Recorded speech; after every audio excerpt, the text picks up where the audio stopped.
my god. And he immediately just like dissolved into the bed.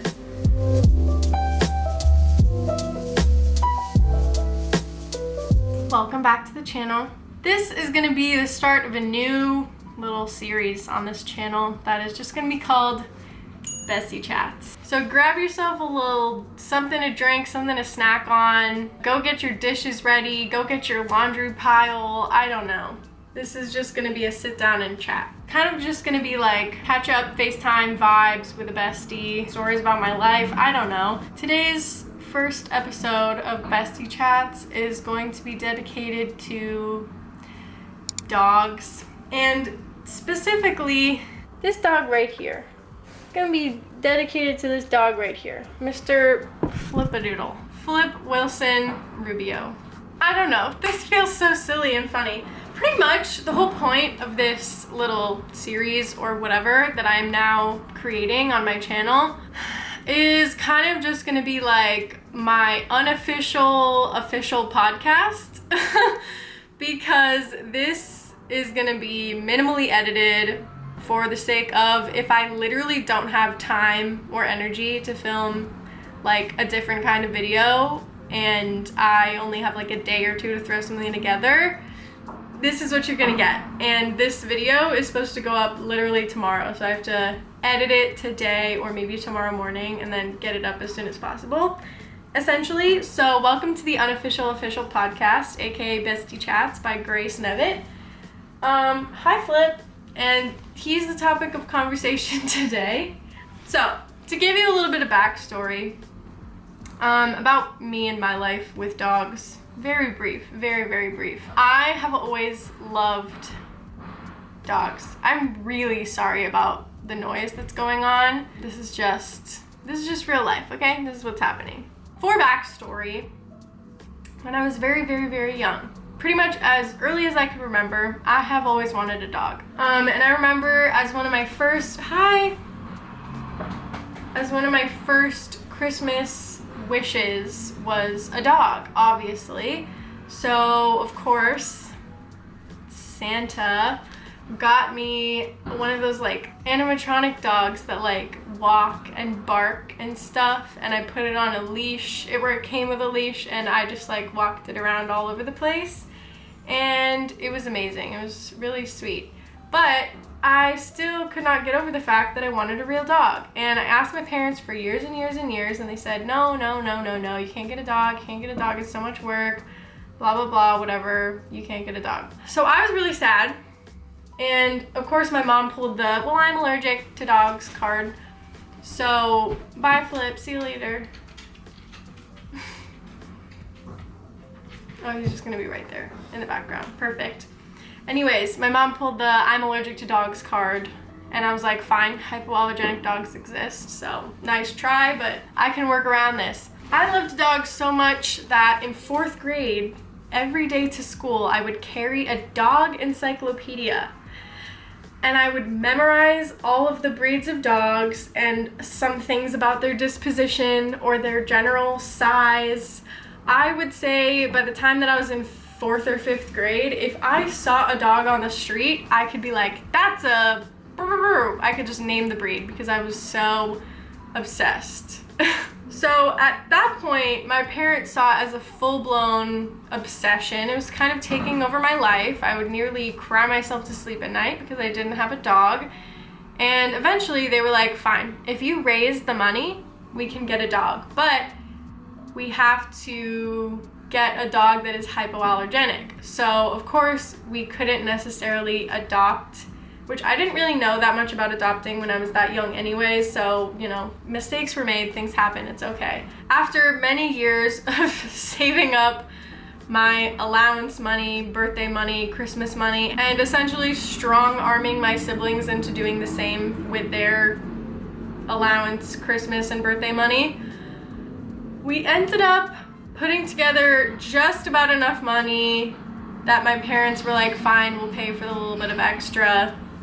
And we ended up getting a Wheaten Terrier because I had done a lot of research and it seemed like a Wheaten Terrier was the best temperament, best size, best hypoallergenic situation for our family's needs. Also, my grandpa's cousin had a Wheaten Terrier, and he was really sweet and really adorable. We loved him. We ended up getting a Wheaten Terrier. We named her Shammy. She's the sweetest thing in the whole world. She's still alive. And basically, I was in love with her. She was the best thing that ever happened to me. I was so happy. We finally had a dog. I took care of her for the most part, from what I can remember. Obviously, I still had school and stuff, but in general, we just loved hanging out with her. We loved playing outside in the yard.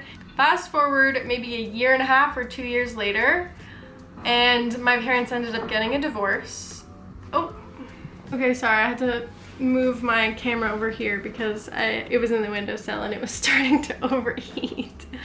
Anyways, my parents got divorced, and essentially my mom moved out of the house into an apartment that did not allow pets, and my dad is an airline pilot, so he was literally not home half the week, like literally half the week. So we could not keep our dog because we just couldn't. We couldn't bring her back and forth. We had school. It was like a whole thing. Blah, blah, blah. And anyways, we ended up sending her to my grandparents, my mom's parents in Boston, and she's been living with them ever since. And guess what? As sad and traumatizing as it was to give up my first dog, I know that my grandparents have gotten such a improved quality of life having her around. She gave them back the energy that they were missing, like a purpose, someone to take care of. They're both very caring and loving people, so I feel like being able to have their energy put towards something like that has been really valuable for them in their older age. So yeah, I'm really happy about that situation, as much as it was low-key traumatizing as hell. Anyways, fast forward like 10 years later, I met Ray, and he had a dog named Jack, which if you've been watching this channel for a while, you have probably seen him before. Essentially, Jack was Ray's family dog. He ended up taking him to this apartment with him instead of Jack living at home with his mom, and they've been inseparable ever since. And unfortunately, 2 years ago almost now, he passed away at the very old age of 14 for a 60-pound lab pit bull, which is kind of crazy. He lived a really long and happy life, rescued off the side of the road as a puppy, like wild. Okay, it still says that it's overheating, but we're just gonna have to live with it and hope that it doesn't turn off. Anyways, this is where Flip's whole situation comes into play, because Jack was not doing so well at the end of his life. He was declining in health pretty rapidly. It happened really fast. It was a tough call on all parts, and it was really, really sad for everyone. It was the first time that I'd ever experienced pet loss, and it was really hard because the apartment felt really sad and empty without him. I mean, we had our roommate at the time. He had a dog and she was there. Our roommate and his dog ended up moving out a handful of months later, essentially. So we were like mentally preparing ourselves for the fact that we were just not gonna have a dog in our life for a while. And because we knew we were moving to New Zealand in the next 5, 6, whatever years, we were thinking about the fact that it might not be smart to adopt another dog, because we knew that it was gonna be really expensive to move one over to New Zealand, because it's like $10,000 to do so, honestly. So I was thinking that we could just foster. Also, I know I keep saying this, but I'm so sorry about the noise. They're literally like destroying scaffolding outside of my window right now. Anyways. Yeah. Okay, this is getting ridiculous. It's still gonna make noise, but at least it might not be as loud and crazy as it was before.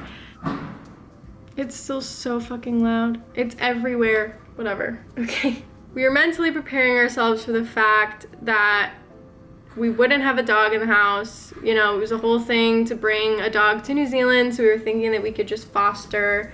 Ray was really, really like deep in grief about it, and he was like, I'm not ready to replace Jack, because it's like, you can't replace Jack. You can't. You just get another dog and it's different.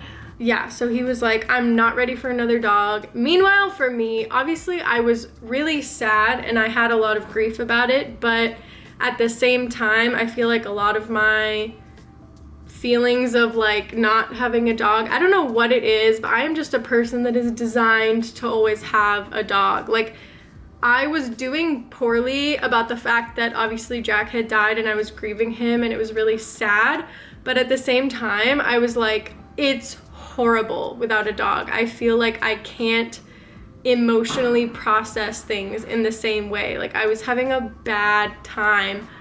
I was really just sad about it. I was like, I really just am a person that needs an emotional support animal, pretty much. So anyways, fast forward to about a month after Jack had passed away, Ray was on Facebook and his mom had posted a picture of a dog. Essentially, I was literally, okay, let me set the scene for you. I was sleeping. It was the morning time. He was on his phone. He called his mom after seeing this post and was like, what's gonna happen to this dog, Mom? And literally the way that I tell you, I immediately woke up and was like, what are you talking about? What are you talking about right now? I was like, what dog? What's happening? What's going on? And he was like on the phone and was like, oh, this dog, blah, blah, blah, whatever. And she explained the whole story to him. So this is what's happened. Essentially, there's this random dog that's been wandering around a neighborhood for like a week or two. And then this family finally was like, okay, clearly he's a stray. Clearly something has gone wrong. He's been abandoned. We don't know what's happened to him, but let's just grab him and kind of get him on a leash and bring him over to our house. Where did I even leave off? I don't know. This family, this couple, this young couple, saw Flip wandering around. They saw this dog wandering around the neighborhood, didn't know what to do with him. So they ended up, you know, just taking him back to their house. And that's when they realized that he was not snipped yet. And they had a girl dog in heat. And basically they were like, okay, he's a little humpy. We don't want puppies, so we have to keep him outside. And then obviously they ended up calling the local shelters. All of them were full. They were like, sorry, we have availability in a week, but you know, you're gonna have to hold on to him for a week. And they were like, we don't want to keep this dog outside for a week. Like, that's messed up. So she ended up posting to the local town's Facebook group. And Anne, Ray's mom, my boyfriend's mom, her coworker, ended up seeing this post on the Facebook group and being like, hey, Anne, like, do you have like the bandwidth to foster a dog for a week? And of course, Anne, being the patron saint of dogs, if you didn't know, she has 3 of her own dogs. At the time, she was caring for her daughter's dog, who now has her dog with her in Europe, where she lives now. But anyways, she had 4 dogs already to take care of. And she was introducing this 5th random dog off the street into her home. But she was like, of course I can foster this dog for a week. I love the shelters. Like, she works with them. She donates food to them all the time. So she was like, yeah, for sure I can foster this dog for a week. Absolutely no problem. So she ends up bringing the dog home, you know, makes the post on the thing of like, is this your dog? Does anyone want a dog? Like, at that point, she was kind of like, this dog is severely underweight, has a completely matted tail, so much so that she had to shave parts of it off. And she took him to the vet, and he ended up having 3 different kinds of worms, 2 intestinal worms and heartworms as well. So it was like a whole thing. And also had never been to the vet before because he still had his balls and he did not have a microchip. So essentially she was like, I'm not that interested in finding the old owner of this dog because clearly he was neglected like a motherfucker, but any new owners, like, come forward and you shall be reunited with the sweetest little puppy in the world. And we don't quite know his age. They assumed that he was between 1 and 2 when we found him, but then like I said, kind of back to the present moment in my story, Ray is calling her and is like, what's gonna happen to this dog? And in his mind, he's thinking, okay, it's this random dog that has just popped out of nowhere 1 month after Jack died, like almost to the day, exactly 1 month after Jack passed away. And he gets along with my mom's dogs, which sometimes we bring, you know, we brought Jack down there all the time when we visited her, so it's good that they get along. So that's already a thing that he's like, I don't have to worry about that for when we visit her. And he knew how sad I was that we didn't have a dog in our life. And he was just being so sweet and so selfless. On this phone call, she was like, yeah, we just have this dog. Like, your sister thinks we should keep him. Like, all this stuff, blah, blah, blah. He's really sweet. He gets along with the other dogs. And Ray was like, well, maybe we could take him. And I literally was like, you're lying, you're lying, you're lying. I was like, oh my God, what's happening, what's happening? I hadn't even seen a picture of this dog yet. So he showed me the picture and I literally burst into tears. I burst into tears and I was like, that's our dog. I was like, that's our dog. He's our dog. Because for a while, Ray and I had been saying, like, when we moved to New Zealand, we want to get a fluffy monster. Like, that's all we kept saying. We were like, we just want a fluffy monster for our homestead in New Zealand and whatever. And it was crazy. And the even crazier thing is, and like, I'm not a super woo-woo person. I don't necessarily, like, I don't know what I believe in. I kind of believe that there's stuff going on that we can't explain or control, but I'm not religious or anything. When I tell you the coincidences are insane. Okay, just for 1 second, hear me out. You've met a dog before, right? And most dogs enjoy licking or kissing you. Just most dogs in general, yeah? Jack had the nickname Mr. Stingy Kisses because he never gave kisses. Never gave kisses. Flip, I think I've gotten 3 kisses from him in my entire life. 3 kisses in the 1.5 years that we have had him here in our care. And he loves us. Don't get me wrong. He loves us. He cuddles with us. He snuggles. He's a sweet, precious boy. He does not give kisses. He's Mr. Stingy Kisses Jr., which is already so random. Second random thing is that he was found almost exactly a month after Jack passed away, within 1 mile of where Jack was also found on the street as a puppy. And also, super random, Jack was totally gay. He only liked boy dogs. He loved to sniff wieners. He was dog wieners, okay? He loved boys. He loved boy dogs, okay? He would only care about them at the dog park, and Flip does not really give girl dogs the time of day, if I'm being honest. He only plays with young boy dogs. About his age, also boys. So the similarities are clear here, if I don't say so myself. It was kind of weird, the similarities. He's sleeping so sweetly right now.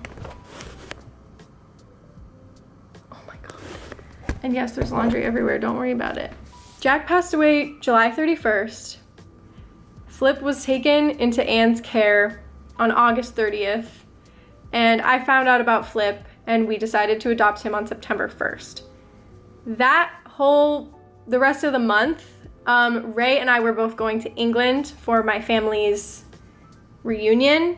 We ended up just being like, okay, Anne, if you can take care of the vet stuff and just like get all that sorted down there and just foster him for a couple more weeks, we will come pick him up after I get back from England. Because the day after I got back from England, we were also going to a family wedding that was down in Pennsylvania. So we were all gonna meet in Pennsylvania for Ray's cousin's wedding, and we were gonna do the trade-off there, and then we were gonna rent a car and go back to New York, bring Flip with us, and then all will be well with the world.